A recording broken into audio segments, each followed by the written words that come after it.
Have you ever felt like you were all alone with no one to help you? In today's passage, Hagar found herself in the middle of the desert with her son Ishmael, and they were all alone.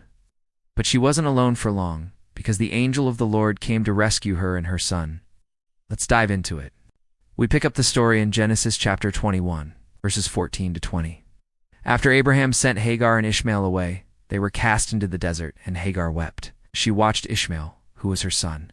She saw him lying there as if he were dead, and she cried out, my son, don't die." Then the angel of God called out to her, "Do not be afraid, for God has heard the boy's cry.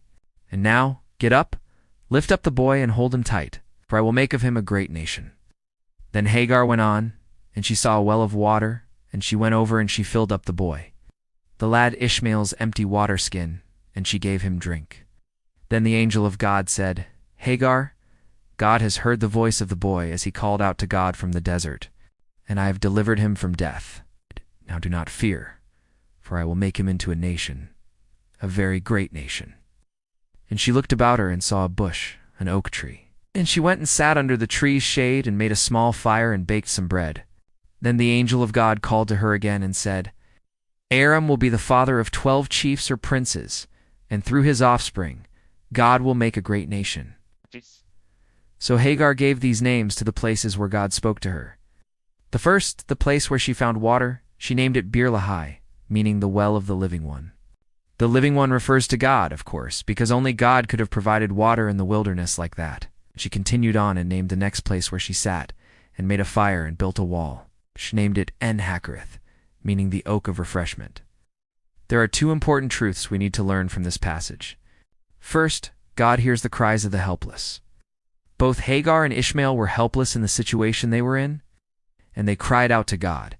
And God didn't just hear their cry, but he also acted on their behalf. The angel of God rescued them and provided for their needs. So when you feel like you're going through something alone and you cry out to God, remember God hears your cry, and sometimes he might just send an angel to answer your prayer. The second truth is that God keeps his promises. God promised Abraham that Ishmael would become a great nation. And here in this passage, the angel reassures Hagar that God will keep his promise. So no matter what happens, God will keep his word. He's faithful to his promises. So let us take a moment and thank God that he hears our cries and that he keeps his promises. And if you've never trusted Jesus for your salvation, he's knocking at the door of your heart right now. Will you open the door and let him in? Hey, thanks for watching. Make sure to share this video with your friends and family. And if you haven't already, subscribe and turn on notifications so you can be notified every time we upload a new video. Till next time, walk good.